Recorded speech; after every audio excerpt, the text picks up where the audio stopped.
toilet di động luôn các bạn.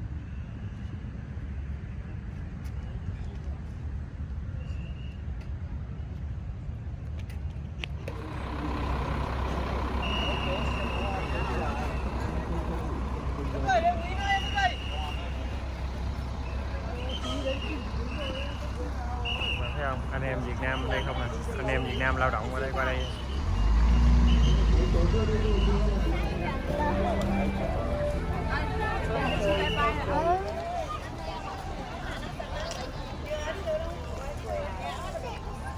Mưa mùng 1 Tết mà mưa à, mọi người ơi. Đây lên một cái dốc và lên trên cao cho đó, đó.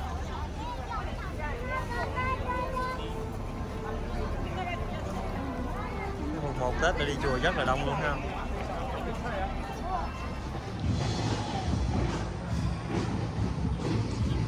Hello quý vị khán giả nha. Thì sau một lúc chạy nãy giờ mình đã leo lên được cái đỉnh ở đây. Đây là cái chỗ cao nhất cái khu vực ở chùa này nha các bạn. Thì lên cái đỉnh cao này nè, có lẽ là nơi này là nơi cái chỗ mà mình sẽ quay cái máy quay để mình quay trực tiếp toàn cảnh cái bắn pháo bông hôm nay nha các bạn. Thì các bạn xem nè, để mình quay sơ cho các bạn xem. Đây đó, đây là cái đỉnh cao nhất của cái chùa này đó. Đó, đây đó là cái cổng vô đó các bạn. Vui lắm, ở đây nhiều Việt Nam các bạn, nhiều Việt Nam lao động đây là hầu hết gom lại cái chùa này đi du lịch đó. Bãi xe mình đậu xe tuốt dưới đó đó.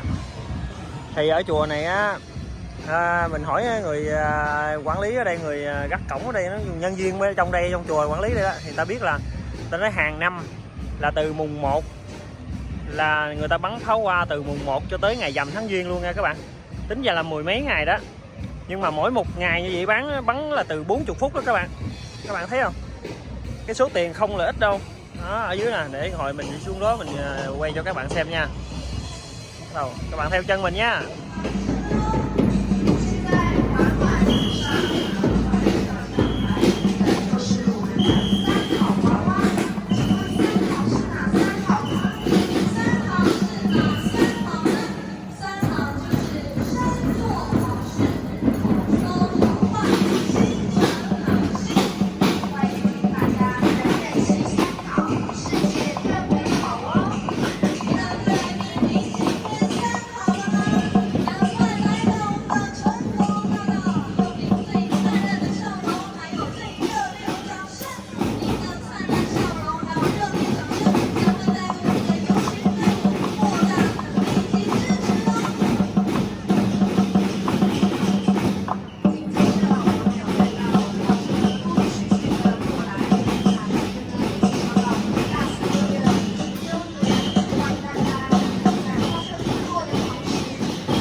好意思，来在后面点来。来到后面点。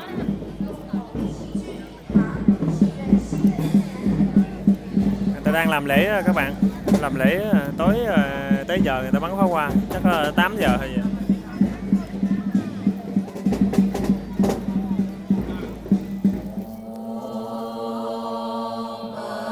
Người ta đang tụng kinh rồi người ta cúng đó các bạn.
慈悲伟大的佛陀，请你垂听我向你诉说心事。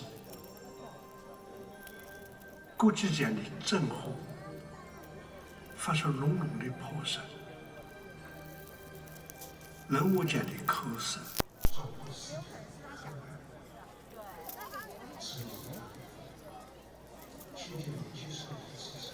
Chủ trì đang làm lễ, đang chuẩn bị cúng.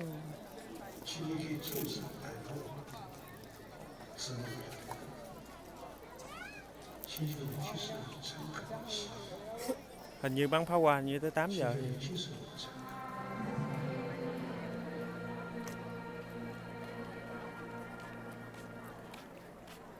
我是白羊第三万个。恭请主法和尚慧勤法师开示。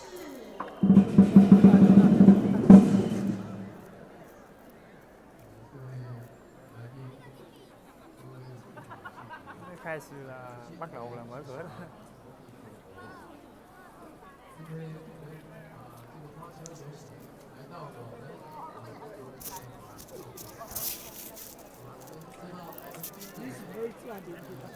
Rất là nhiều người luôn mọi người ơi, đông người lắm.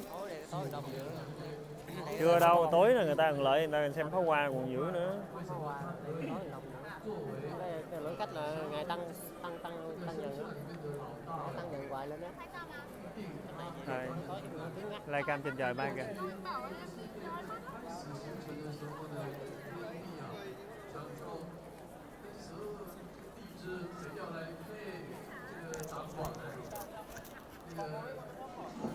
那我们现在在我们的不管正前方可以看到宁静庄严的队伍，是我们来自丛林学院的法师们，欢迎大家可以一起广种福田，扶持我们的教育与文化，共同在新春与大家结缘哦。 Lão Xu à, lão Xu quá xá lớn à. Lão Xu là con chuột có tuổi năm nay 5 tí đó mọi người. 热烈掌声欢迎菲律宾光明大学！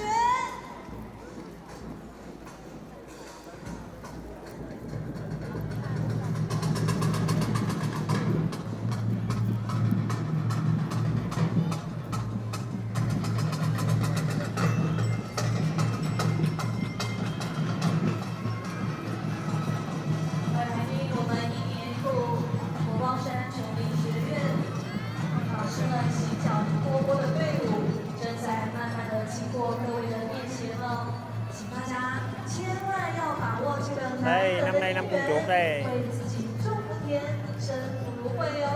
Biểu tượng con chuột. Con chuột vàng. Năm rồi là năm heo vàng, năm nay năm chuột vàng.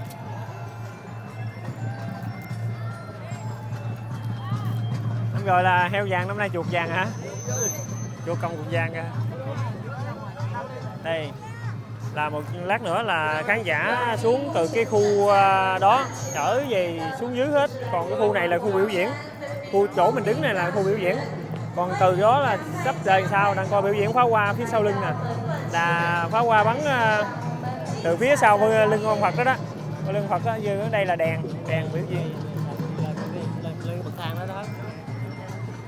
Không cho lên, trừ khi là mình qua bên cái cao bên đó đó, không biết quay được hay không, bên cao bên đó đó. Còn đây là pháo hoa là bắn sau lưng tượng Phật, sau lưng tượng Phật, sau lưng tượng Phật đó đó. Rồi đèn á dội biểu diễn đẹp.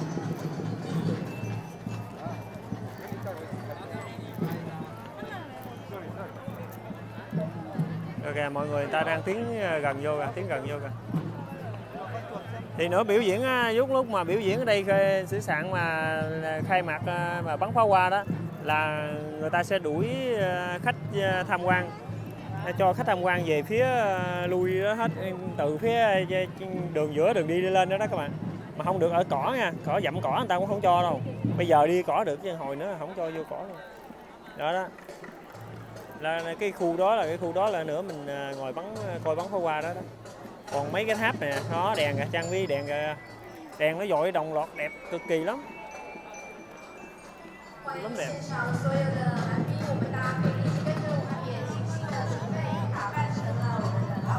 Các bạn cùng ở đây đang chiêm ngưỡng cái bắn pháo hoa của ở chùa Phổ Quang San này nghe các bạn.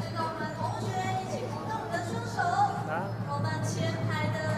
Bạn quay một vòng coi mọi người ở đây có rất là nhiều người, phải nói là nhiều Việt Nam, rất là nhiều người luôn nha. Việt Nam nhiều lắm á.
Các bạn thấy người ta đang tiến hành vào bên trong rất là đông.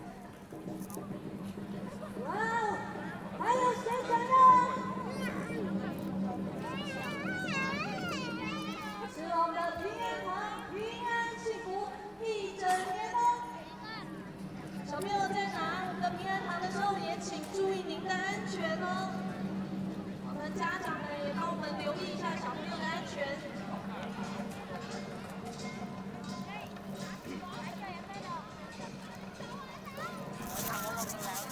花车游行到此告一段落，谢谢您的参与。我们接下来还有什么精彩的活动呢？想要品尝新春美味的蔬食吗？欢迎大家可以前往三乐养生蔬食馆，可以品尝春节期间限定的美食——淮扬美食哦。是的，如果您还不饿的话，Khủng long. Ồ, bằng nhựa dẻo kêu luôn, hoạt động luôn. Khủng long trở lại rồi mọi người ơi.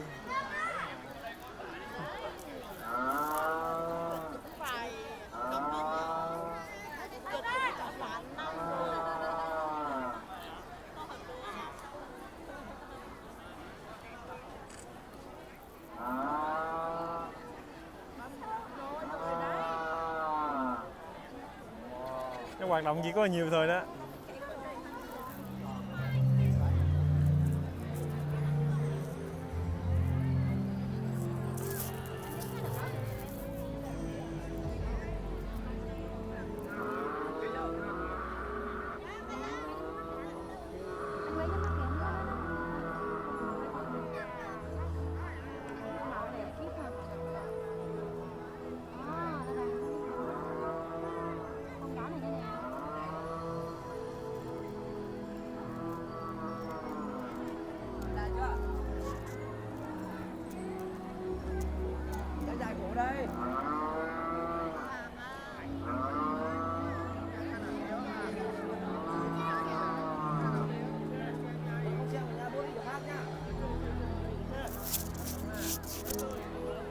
Đây vừa mới mở lồng đèn đây đây mọi người ơi. Đây là mới mở lồng đèn lên luôn, đẹp nè. Mình quay cho mọi người xem nha.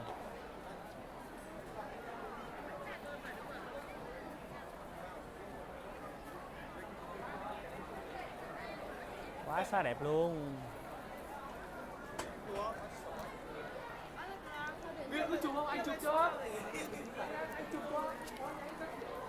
Đây mình đứng ở đây là ở giữa luôn nè các bạn.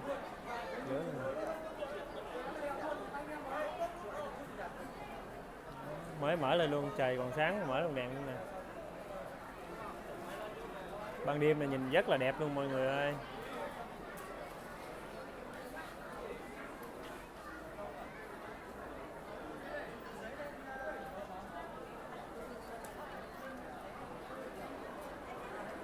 Mọi người đang chụp hình. Đây mình quay vòng cho các bạn xem nha.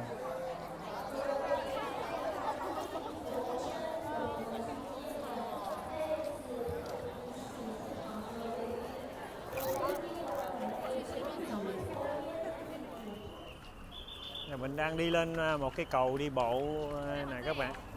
Cái cầu đi bộ này lúc trước mình quay cái clip trước là mình quay ban ngày còn không có đèn, nhìn không có đẹp.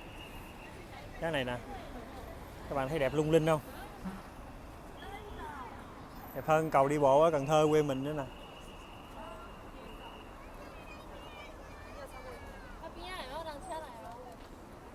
Đó, có xe kìa, có xe kìa. Rồi tới cái phe này đi xe.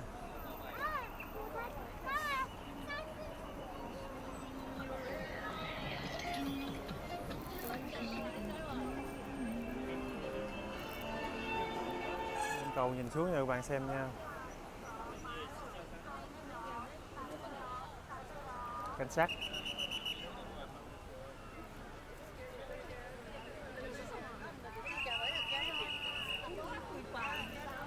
Đó là nhìn qua hướng bên cổng chùa kìa đó các bạn. Thấy không? Trên đó kìa, cao đẹp.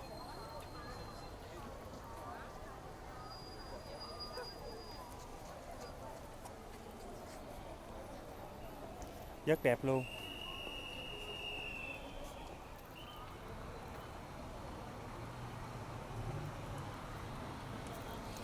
Các bạn thấy đẹp không?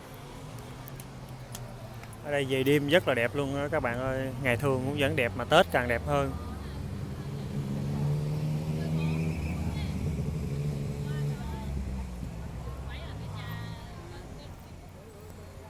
Quá xá đẹp luôn, ở trên cao nhìn xuống rất là đẹp luôn.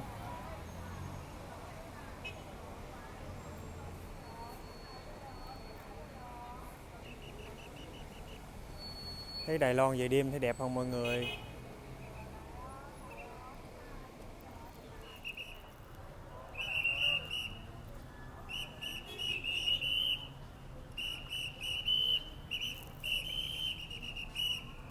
Quá cảnh sát mệt nhọc cho mấy ngày lễ này à. Hướng này chỉ có xe chạy chỉ có một chiều thôi nè. Còn một chiều trống lỏng nè. Nó đổ về đây đi chơi đó các bạn. Có mưa này, các bạn thấy mưa không? Mưa lâm dâm.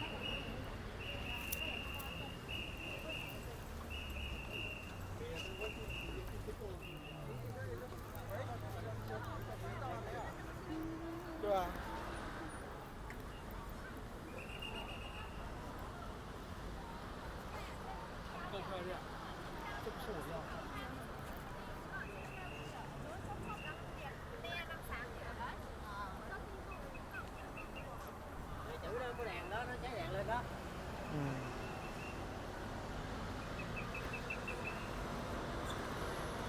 Mọi người thấy không? Tôi lên cao được một chút rồi nè. Cao một chút rồi, nhìn càng cao càng đẹp. Cái chùa hồi nãy hồi chiều mình ở bên cái cạnh bên đó là bên chùa chót cao đó. Mình quay mấy kiển bonsai là bên đó.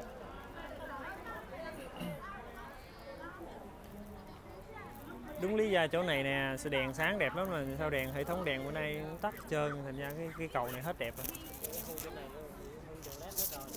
Hư đèn hết trơn. Còn đây là cặp cái máy sông. Cặp máy sông bên đó là bãi đậu xe các bạn. Đó, máy sông bên đó đó.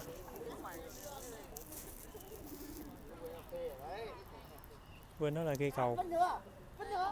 Đa số là người Việt kiếm những cái nơi thoáng mát nghỉ ngơi các bạn. Bạn bè. Những ngày Tết thì chỉ có những cái nơi hồi ở ngoài đó làm cái đường lộ mà vô cái bãi đậu xe kìa. Đẹp hết tiếc luôn rồi, nó vọng ra mé sông.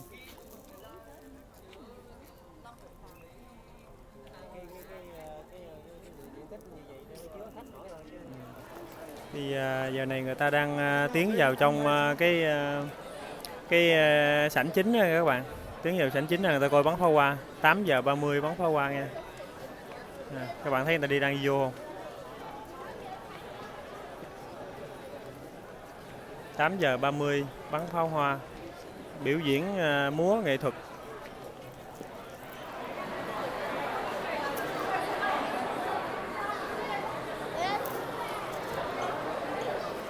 Đây là những nơi mà bán đồ triển lãm với đồ lưu niệm rồi các bạn.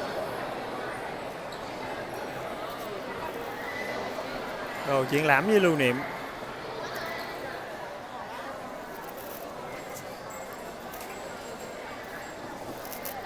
Gian hàng bán quà lưu niệm. Những khu này bán đá đẹp đẹp không các bạn.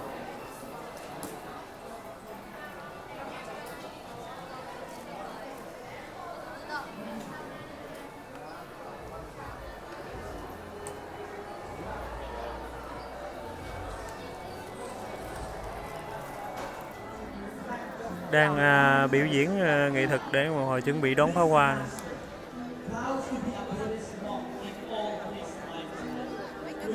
Hàng ngàn cánh tay để đưa điện thoại lên quay đấy thấy không các bạn?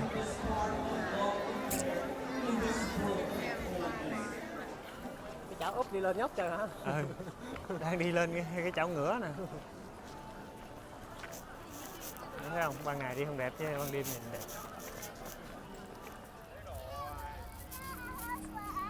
Giờ đây là mình chọn được một cái địa điểm mà rất là nhiều người đã chọn giống mình rồi các bạn. Đó, ở đây là trên cao nha. Mình ngắm cũng gần ngang với mấy cái tòa tháp rồi. Xem sẽ cận cảnh bắn pháo hoa nó đẹp hơn. Đó, thấy không các bạn?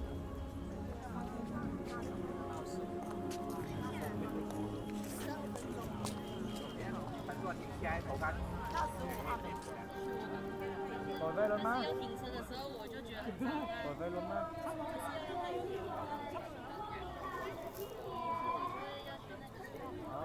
Về đó má, về nhà nhá.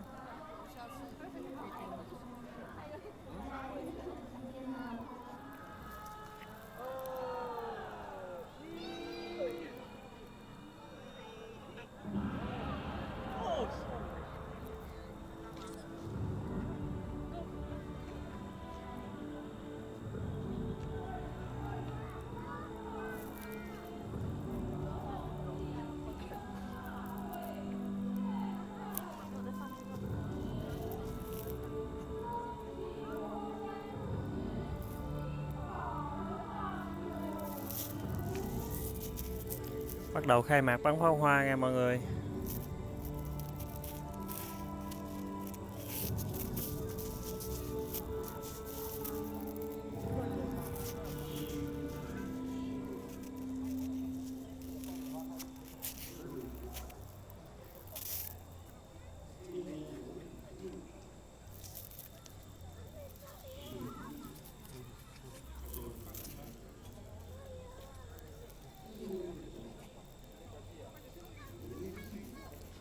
Lời đọc như vậy đó, một hồi bắn lên một lượt pháo hoa mà đọc gì đó là bắn lên lượt pháo hoa đó, gian một cái lời chúc hay một lời cầu nguyện gì đó.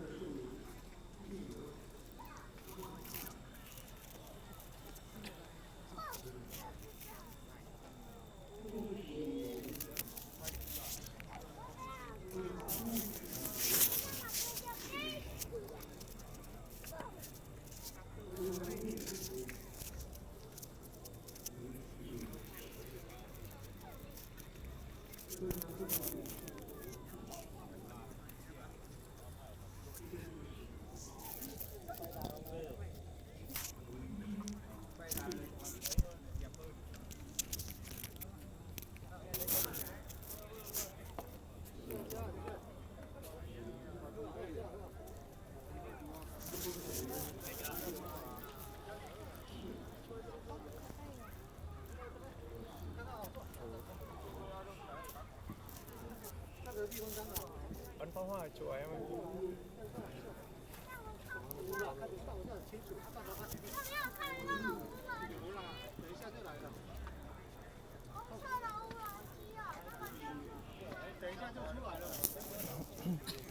Mình đang ở khu vực trên cao nha các bạn. Ở dưới thì xem nó đồng thanh ở giữa nó đẹp hơn, nhưng mà mình ở trên cao này chỉ có nhìn được một bên thôi. Bởi vì mình vô trễ đó. Mình đi ra ngoài mình vô trễ rồi hết chỗ đứng rồi. Nên mình phải leo lên trên cao này.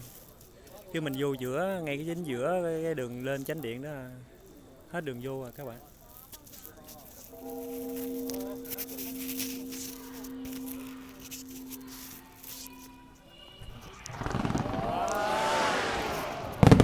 Thấy đẹp không mọi người?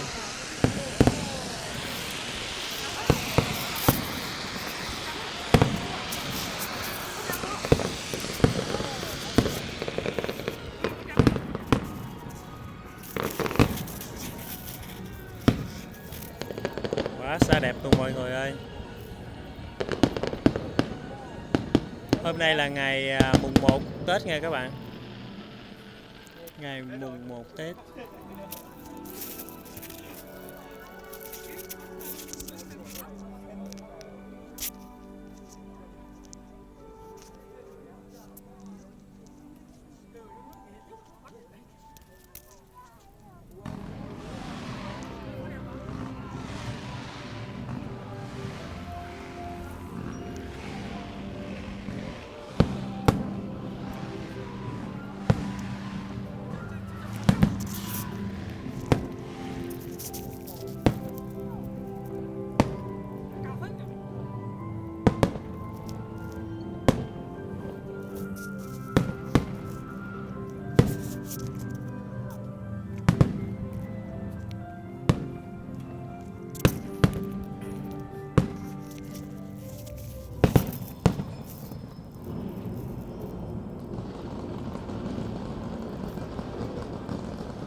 thanh luôn, có âm thanh luôn. Phát động á. Nhiều cây pháo lạ đẹp lắm nè. Đèn với âm thanh nó phối hợp. Đèn phối hợp âm thanh. Một cái lời đọc nữa sau cùng nữa, một lời đọc nữa dữ lắm, đèn nó làm đẹp lắm. Hệ thống đèn với cái dạng sân khấu lớn sao bằng đó. Dàn sân khấu lớn làm sao lại? Dữ lắm nhiều. Đây nhiều đèn dữ lắm nhiều.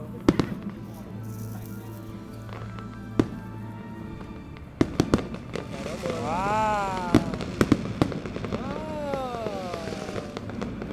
Đồng loạt ghê ha. Chữ đâu mấy cái đó với chữ đó. Có những cây pháo đẹp lắm. Nguyên một lọt lên nó nổ ra, nó túa ra thành chữ đó. Rồi trời đổ mưa luôn mọi người ơi.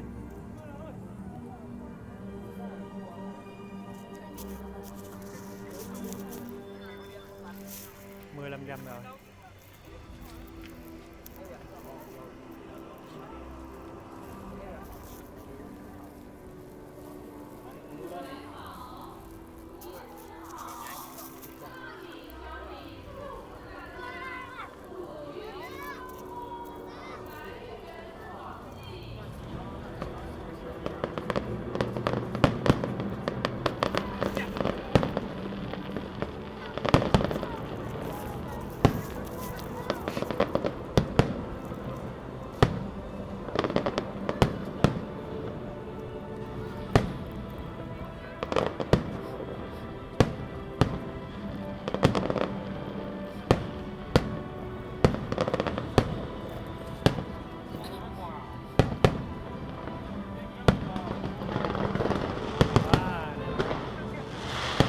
Đẹp đó.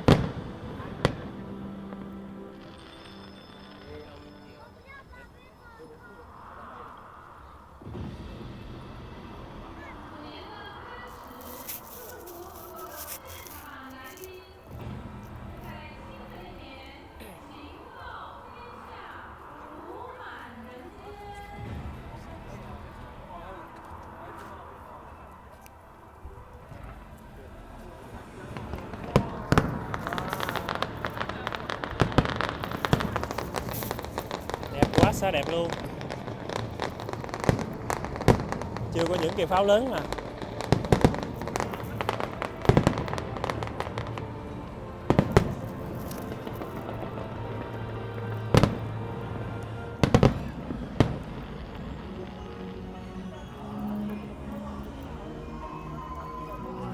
Quá xa khối màu luôn rồi kìa.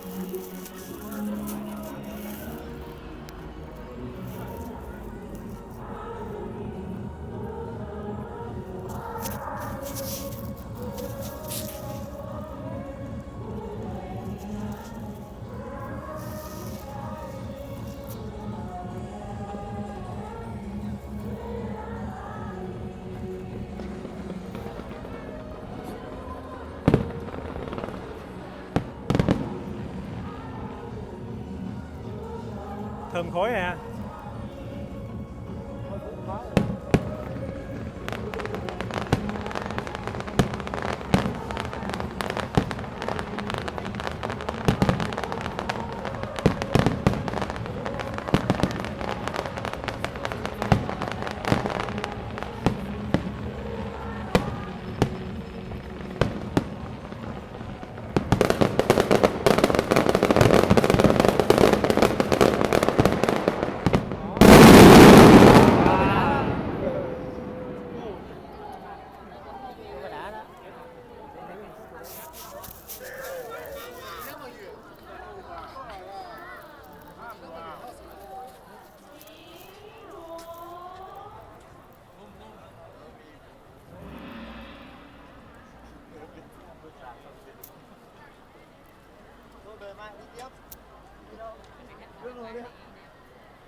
Rồi hôm nay kết thúc rồi mọi người ơi, chỉ có chừng 15 phút thôi.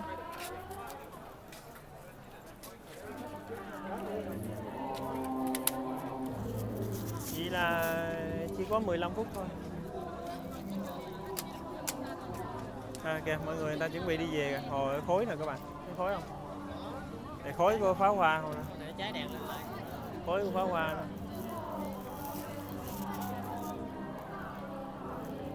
Thì hôm nay là ngày mùng 1 nha các bạn. Thì kết thúc cái buổi pháo hoa ngày mùng 1 Tết năm Canh Tý. Phải năm nay Canh Tý không? Canh Tý. Ở đây bắn tới rằm tháng Giêng luôn đó các bạn. Một ngày 15 phút quá. Thì mình có rảnh thì mình theo dõi. Thấy mọi người thấy không? Ta đang đi về nè mọi người. Đó, đi trong khối mây kìa. Đang ở trên cao nha. Cái trên cao cao là ngang cái tòa tháp luôn đó. Mọi người bắn pháo hoa từ vừa tan rồi mọi người đi ra trên đường về giống mình. Đây là xuống cái cầu thang này mọi người xem nè, tiếp luôn. Thấy cái đèn không? Các bạn thấy cái đèn đọc không? Đây quay nó kìa. Đổ xuống rồi, đổ xuống rồi. Đúng không? Đó, mình dán xuống như là con nha. Thấy mọi người ta đang về nè, mọi người thấy nè. Cái cầu thang lúc đi lên thưa mà đã đi xuống rồi nè mọi người. Kinh không? Cái này là ở trên đây thôi nha. Còn ở dưới đất còn nhiều lắm này các bạn.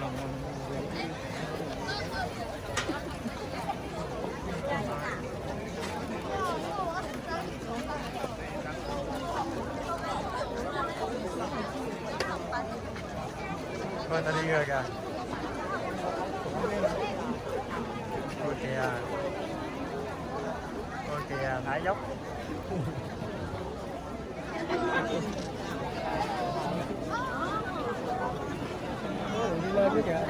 Cái này còn hơn chở Tết.